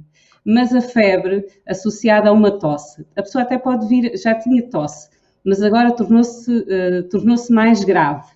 Então há aqui uma alteração de um sintoma. Podia ter até sentir-se um bocadinho indisposto e com umas dores no corpo, agravou. Há alguma coisa que não está bem, portanto tem que ser avaliado, não vai para a escola. E esta responsabilização de cada um vai proteger todos. Por isso é que aqui a unidade não é só uma criança, não é só um aluno, como também todo o grupo. Por isso manter os grupos estáveis, manter o mesmo grupo sempre, foi uma das medidas que se tomou desde a pré-escolar até aos nossos da universidade, por exemplo, também, em que nós o que temos ali é dividir um grupo grande por 3, em que um terço está em presencial e os outros todos estão à distância, para mantermos uma distância entre os 2 metros, na sala. O arejamento da sala, manter a abertura das portas enquanto se dá a aula. Em termos do exercício e do uso de máscara, esta questão, Isabel, desculpe lá interromper, esta questão da máscara, pelo conhecimento que tenho e pela informação, foi uma situação que é agora que chegou nova, pelo menos os pais ou os miúdos foram informados hoje, e acho que até estamos a falar de miúdos do segundo ciclo, não do primeiro ciclo, onde foi pedido aos miúdos que durante as aulas, portanto, no decorrer das aulas de educação física, começassem a utilizar a máscara. E pela pergunta da Carmen, era se isso é aconselhável, porque, ou se é desaconselhável. Não há evidência nenhuma que vá prejudicar a criança a utilização da máscara. Okay. Não há evidência que vá prejudicar. Possivelmente poderá sentir-se mais cansado. É claro que a mudança da máscara tem que ser mais frequente durante o exercício físico e possivelmente poderá não atingir, por exemplo, sei lá, em alta competição não conseguem atingir a mesma capacidade porque exige um esforço respiratório maior, não é? Portanto, isso depois tem que se adaptar. Mas não há nenhuma evidência em como poderá prejudicar uma criança saudável a utilização da máscara. De qualquer maneira, o mais importante do que a utilização da máscara é realmente a criança ir sem sintomas para a escola, porque mesmo com a utilização da máscara, se tiver sintomas, como vimos naquele pequeno vídeo, todos os outros poderiam ficar contaminados na mesma. Portanto, e a evidência também nos diz que durante o período em que não há sintomatologia, há menor probabilidade de contaminação. daí que também, por isso, foi diminuído dos 14 dias para os 10 dias, em termos do período de isolamento, e tem a ver precisamente com isso, porque sabe-se à partida, pelo que está agora em estudo, porque antes não era assim, mas o que a evidência agora nos diz é que realmente, quando termina o período de sintomatologia, acaba praticamente o período de contaminação, ou não acabando, porque os assintomáticos realmente podem também propagar a doença. Mas se mantermos uma distância dos 2 metros, com a utilização da máscara, é pouco provável a contaminação nesses casos. Então, por aí, se diminuiu ou anulou a necessidade de teste em algumas situações, praticamente todas, com algumas exceções, como, por exemplo, os profissionais de saúde vão ter que continuar a fazer teste, por exemplo, pessoas que trabalham nos lares, e pessoas, idosos, por exemplo, que vão, ou doentes que vão para unidades de cuidados continuados, portanto, que estarão em contacto com pessoas mais frágeis ou com o sistema imunitário mais debilitado. Temos aqui mais uma pergunta do Sr. José Ramalho, é também a falar da utilização das máscaras nas aulas de educação física. Se é uma decisão, pergunta se trata apenas de uma decisão a nível dos órgãos da escola. Eu falo, e se calhar agora aqui, hoje a Associação de Pais estivemos em contacto com a direção do agrupamento e, portanto, a situação está ainda a ser avaliada. Portanto, acho que há uma proposta nesse sentido, pelo menos em alguns ciclos, não em todos, penso que é o segundo ciclo que me disseram que tinham feito essa proposta, mas o professor Ribeiro ficou de nos ligar nos próximos dias a dar-nos conta da decisão, porque o que está a fazer confusão aos pais, e nós hoje tivemos muitos contactos de pais, é os filhos saudáveis, que estão saudáveis, irem fazer o exercício físico e terem de utilizar a máscara. Portanto, essa é a questão que estão aqui a colocar, não de alguém que está contagiado. Portanto, agora estamos aqui fora a pensar que estamos todos saudáveis e vamos para a aula de educação física fazer a aula, mas de qualquer forma o professor Ribeiro ficou, e está a ser avaliado, penso que nos próximos dias sairá uma decisão da parte do agrupamento. Eu penso que não houve nenhuma indicação. Eu tenho conhecimento da Direção-Geral de Saúde em relação a isso, mas se houve, eu também não tenho conhecimento de tudo, não é? Pode ter havido há pouco tempo, porque as coisas estão sempre a mudar. Claro, não sei. Claro. Neste momento penso que não. Eu não sei se posso intervir aqui ainda em relação à questão das máscaras. A orientação que temos na escola, em termos de Direção-Geral de Saúde, é que a utilização da máscara é obrigatória nos espaços escolares, mas claro que há exceções.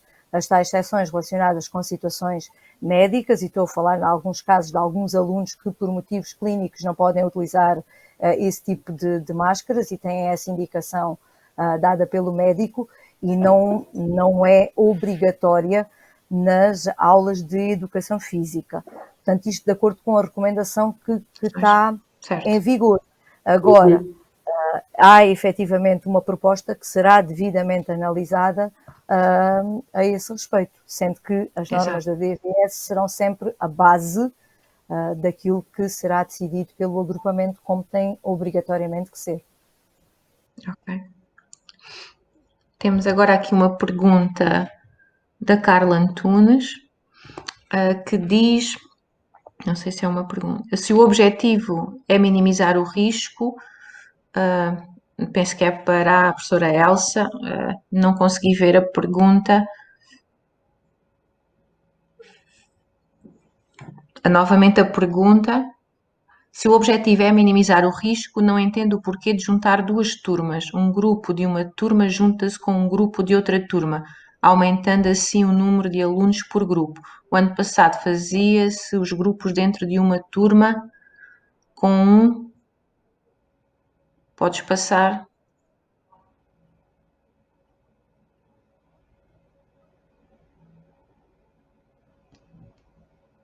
Portanto, eu estou a ler aqui do outro lado. Portanto, o ano passado fazia-se os grupos dentro da turma com um número de 12, 13 e este ano juntam-se duas turmas com um número ainda maior.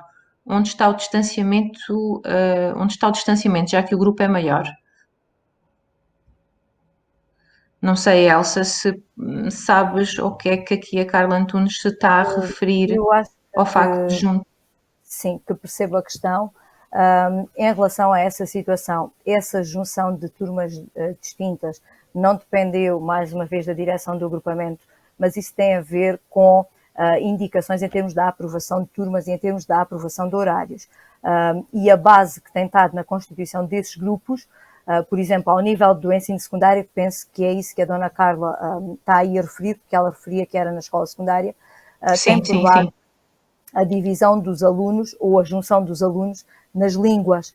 As línguas são opção e existe um número mínimo de alunos por docente, no fundo. E aquilo que é a indicação da direção regional é que é necessário juntar alunos de diferentes turmas, ainda que em contexto de pandemia, e devo dizer que o agrupamento questionou, mas obviamente que são as indicações superiores e são essas que têm que ser cumpridas. Aquilo que se fez foi tentar manter o mais possível esses grupos que tinham que ser feitos nas línguas para minimizar também o número de alunos por grupo nas outras disciplinas. E passo a exemplificar com a minha disciplina, que é Biologia e Geologia do ensino secundário. Efetivamente, existem algumas situações em que é possível fazer grupos de 12, 13 alunos dentro da mesma turma.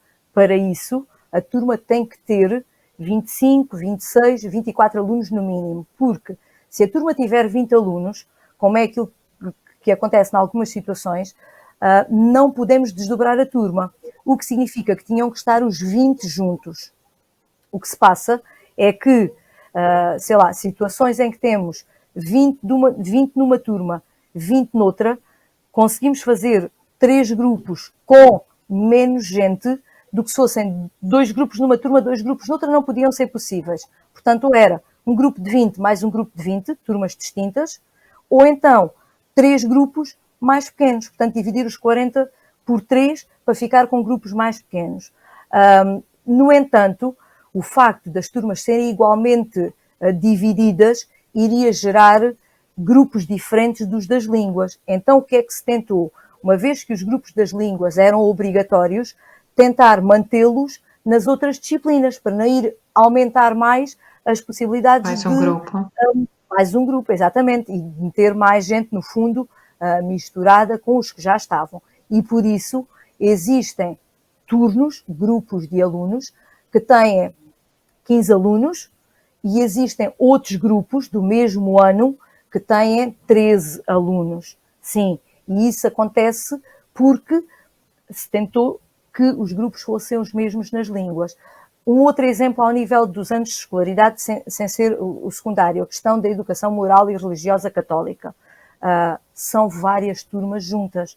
Mas aí, voltando, por exemplo, à ASAEC no primeiro ciclo, tem a ver com a contratação de docentes para o efeito e com o facto de não podermos decidir a esse respeito. Portanto, o agrupamento de turmas tem por base as indicações que nos são dadas superiormente. Tentamos manter esses grupos o mais possível, para que não haja ainda mais... Portanto, as nossas bolhas, como o Guarda Plácido falava, em termos de ensino secundário, estão mais na ordem do ano de escolaridade do que propriamente da turma. Enquanto que, por exemplo, no primeiro ciclo, trabalha-se mais ao nível da bolha turma, aqui, devido a estes motivos, trabalhamos mais por ano e tentando minimizar. Agora, dizer que garantimos nas salas de aula o distanciamento do 1,5 m, 2 metros, que a enfermeira Isabel referenciava e que vem referenciado nas normas da DGS, a partir do momento em que nós somos obrigados a ter turmas só de 26 alunos, não é preciso irmos aos 30, que temos algumas de 29 e de 30, só o facto de termos 26 alunos dentro de uma sala de aula, atendendo às dimensões das nossas salas de aula, já por si não conseguimos garantir essa situação. Então o que é que nós podemos fazer? Temos que tentar apostar nas outras medidas preventivas, já que essa é aquela que dificilmente cumpriremos. E então temos que reforçar a utilização correta da máscara, a desinfecção das mãos, minimizar a tal partilha dos objetos e tentar, ao máximo, reforçar naquilo em que podemos ter a nossa autonomia, já que na outra parte não a podemos ter. Claro que o ideal era termos turmas mais reduzidas, era termos uma sala sempre por turma, mas claro que isso é o ideal e sabemos que foi impossível de concretizar. Depois mesmo a questão que a Isabel colocou em relação, por exemplo, aos estabelecimentos de ensino superior que podem dividir as turmas em grupos e têm uns no presencial e têm outros à distância, nós nem sequer temos autonomia para decidir uma coisa dessas. Portanto, o regime de educação básica e do ensino secundário é obrigatoriamente presencial, poderá passar a misto ou eventualmente à distância, se tal for indicado, primeiro pelas autoridades de saúde e depois aprovado pelas autoridades relativas ao Ministério da Educação. E a escola pode fazer a proposta, mas não pode decidir. Portanto, essa é uma proposta que... Essa é uma das questões que preocupa os pais e a Associação de Pais já foi inclusivamente contactada nesse sentido, porque pode acontecer a mesma turma, não é? Estar a ir para casa com frequência, não é? E claro que há a preocupação da saúde, mas há a preocupação também da parte educativa, não é? E porque uma turma pode ir este mês e ter o azar de para o próximo mês voltar. E, portanto, se é assim, e nós já sabíamos que era assim, que tinha que ser com a autorização da DGEST, mas a DGEST tem que ser célere, não é? A responder, e quando vai a turma toda, obviamente, porque depois isto há várias... Mesmo, peço desculpa, Dina, mesmo em termos de operacionalização dessa situação, nem sempre é muito fácil. Claro. Porque se nós tivermos uma turma de primeiro ciclo em isolamento em casa, o respectivo titular de turma certamente também estará.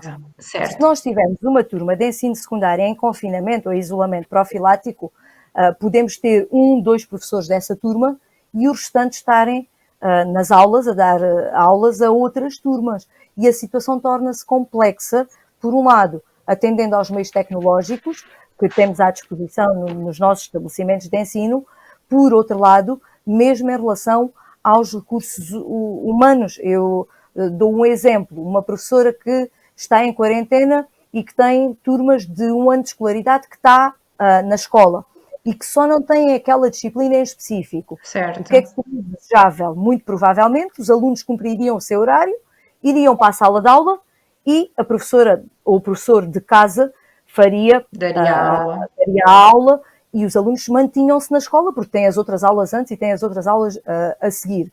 Mas para isso os alunos não podem estar na sala de aula sozinhos. É preciso um funcionário, é preciso um docente. Não temos. Portanto, as situações ideais e as situações que poderiam fazer-nos ultrapassar isto tudo, nós não as temos. Agora, o que é que temos que fazer?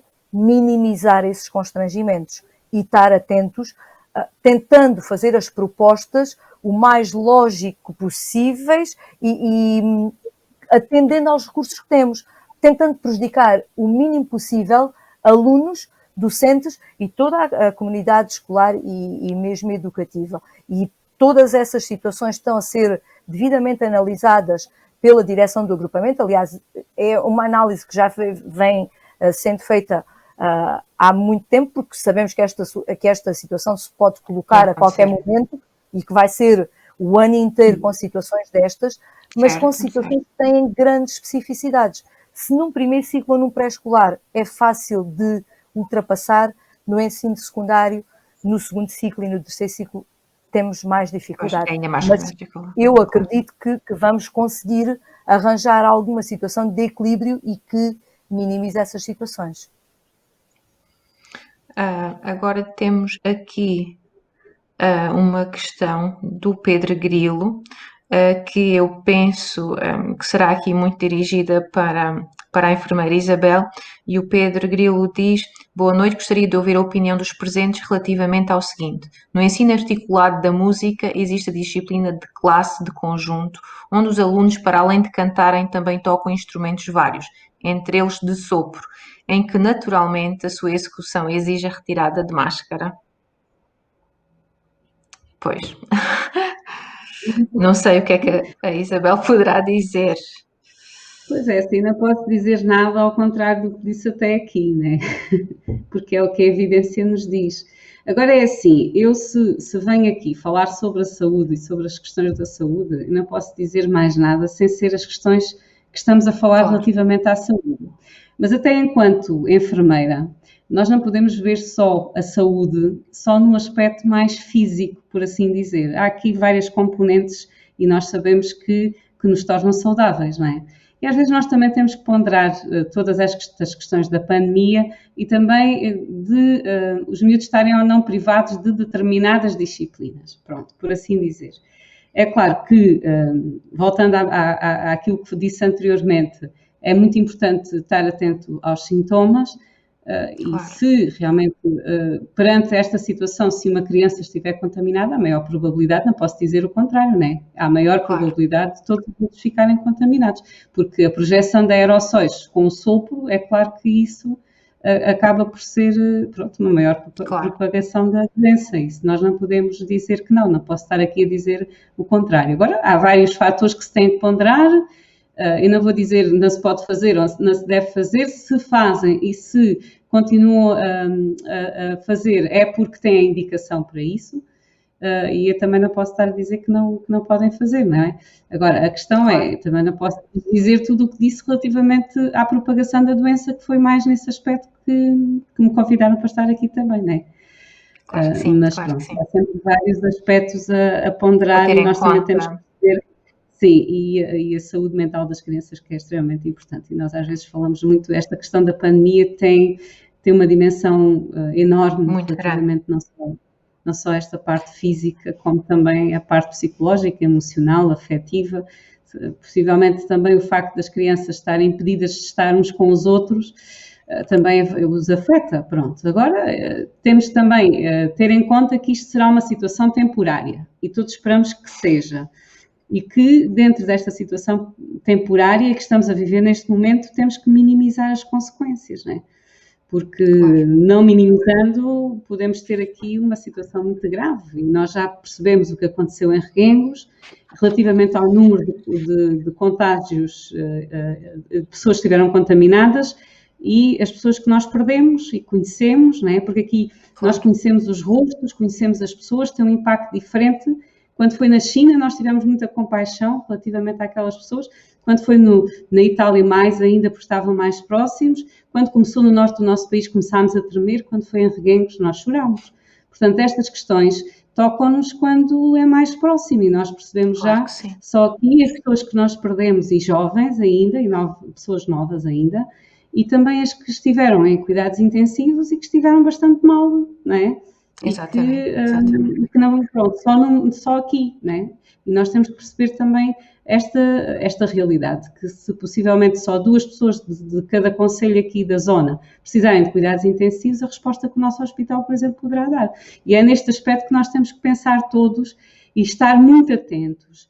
Não a estas questões, mas relativamente a utilizar as barreiras todas de prevenção, temos que fazer a nossa vida enquanto a pudermos fazer. Não sabemos que tipo de Estado amanhã está no nosso país. Estamos a ver o exemplo da Europa toda. Não sabemos se a escola vai continuar ou não. Estamos a viver numa incerteza enorme e perante as armas, entre aspas, que temos para combater este vírus, é cada um de nós fazer com que diminuir pelo menos a propagação da doença. Está muito atento aos sintomas, mais vale ser eu a ficar hoje em casa do que amanhã ficarmos todos, né? E durante muito tempo. É mais essa eu tenho aqui uma pergunta muito prática que me chegou e que nós já falámos sempre que há um aluno que apresente um dos sintomas que é para ficar em casa. A pergunta que me fazem é se alguém do agregado familiar, o pai ou a mãe da criança, apresentar os sintomas da Covid-19. Qual deverá ser o procedimento? É enviarmos essa criança à escola ou é ficar em casa? O que eu posso dizer é que têm que ligar diretamente à Saúde 24 e seguir as indicações que a Saúde 24 indicar. Ok. Portanto, emanar, por assim Certo. dizer. É só o que têm que fazer. Ninguém sai de casa nessa família sem as indicações da Saúde 24. Acho que isso é importante ficar claro. Sim. Eu achei a pergunta para ficar de facto claro. Não sei se falta alguma questão, Luís, mas o tempo também já. Temos aqui mais uma e depois, se calhar, temos de dar por encerrado, porque já passou muito mais tempo daquele que tínhamos previsto. A Tina Aguiar diz-nos: já agora coloco uma questão. Havendo uma nova norma que entrará em vigor amanhã, que é o uso da máscara na via pública, e havendo a continuidade desta mesma regra em locais fechados, com a obrigação de distanciamento de pelo menos 2 metros, será seguro haver um aluno sem máscara numa sala com um professor, mesmo havendo um separador entre o aluno e o professor? Mas isto não acontece, certo? Elsa, A utilização esta da máscara, questão. como já referi, é obrigatória nos estabelecimentos de ensino, salvo aquelas situações médicas devidamente assinaladas. E estou, por exemplo, a lembrar de situações específicas de alunos com necessidades educativas especiais e com características muito específicas e em que, por indicação médica, a utilização de máscara é contraindicada. E essa situação não impede a professora de apoio, o professor titular de turma, de ter que estar na presença do aluno. E poderá, não sei se é uma situação desse tipo que a Dona Tina se refere. Portanto, sempre que a indicação para não utilizar máscara seja dada medicamente, a escola tem que respeitar a indicação médica. A questão que a Dona Tina nos coloca é na sequência, portanto, da pergunta do Pedro Grilo. Portanto, ela faz uma pergunta também igual. Portanto, é no conservatório, tem a ver com nas aulas do conservatório. Suponho portanto, eu, a situação dos instrumentos, não é? Terá o seu próprio plano de contingência e deverá estar a respeitar as medidas que tem definidas nesse plano de contingência. Não posso falar sobre isso, claro. porque não tenho o conhecimento suficiente para a Isabel fazer. Já acabou um bocadinho por responder, não é? Dentro das possibilidades que temos. A única coisa que eu posso acrescentar é que a utilização da viseira, por exemplo, não protege, como a utilização da máscara. Ou seja, a máscara tem filtro, tem uma filtragem que a viseira apenas pode prevenir um bocadinho a projeção das gotículas. É um acessório à máscara só. Pois, a Tina Aguiar está-nos aqui a dizer que acontece nas aulas de instrumentos do conservatório com os alunos. Ok. Penso que está esclarecido. Eu gostava muito de agradecer mais uma vez a vossa presença. Eu penso que foi muito positivo. Claro que podíamos ficar aqui o resto da noite a falar, porque muitas mais questões certamente iriam surgir. Eu tenho algumas dúvidas. Mas penso que foi muito útil. Agradeço muito a Isabel, a Elsa, a Guarda Plácido, mais uma vez obrigada por colaborarem com a Associação de Pais e esperemos que seja útil para todos e para a nossa comunidade educativa e que tenhamos ajudado um pouquinho, pelo menos, na prevenção deste vírus. Obrigada. Obrigada também. Obrigada, nós também.